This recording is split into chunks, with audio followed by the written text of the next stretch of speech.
Well, if you're like a lot of people this year, you're casting your vote for president via absentee. The Madison City Clerk is expecting about 80% of the city to do that this year, way up, of course, from years prior. Our Amy Reed shows us how the clerk has adjusted the process. Now they keep your vote secure until Election Day.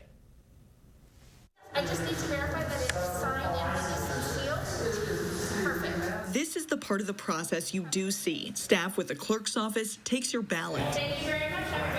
But from here and before it gets here, the ballot's journey circles around the clerk's office, and tonight we take you behind the scenes. Here's where the ballot starts. When a voter's request for an absentee ballot comes in, we print out the label and everything, and so we need to pull the appropriate ballot for that voter. Election workers take shifts working here, where they grab labeled envelopes, check a list for which kind of ballot a voter gets. If they're in the Madison School District, they get one ballot style. If they don't go to the Madison School District, they get a different ballot style. They will add that to a voting packet. Return envelope, two sets of voting instructions, That, yes, a census, and an I voted sticker. includes the sticker. Once that's put together, the worker takes a load up to the third floor, where this group takes over.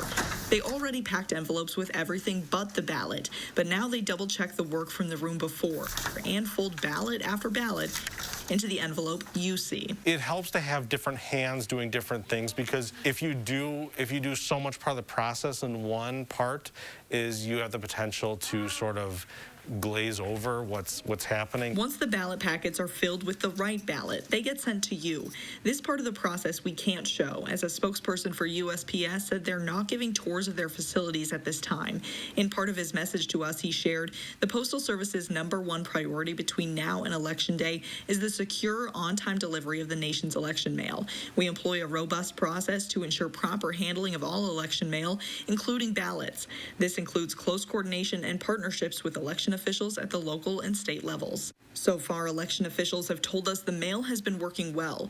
For those that drop off in person, this is where our behind-the-scenes tour picks up. Our reporter, she's taking a video of everything going on just to... New mail is brought to this crew. They're sorting ballots into piles based on voting wards. It's also here where ballots are checked into the system, which you can check on the MyVote website. There'll be the voter's name and address, and then there'll be a barcode just above there, and then we can scan that barcode, and it puts the voter number in when we're marking that these ballots have all been returned. Now it's on to the final stage. In place of alders, poll workers sort through ballots in the Common Council chambers. We'll put them in the right ward, and then we'll alphabetize them and put them in the box that way.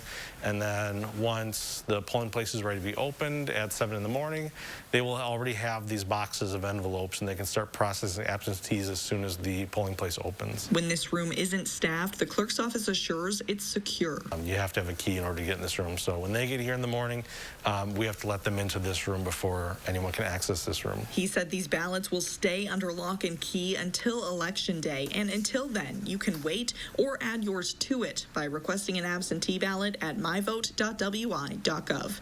In Madison, Amy Reed, News 3 Now.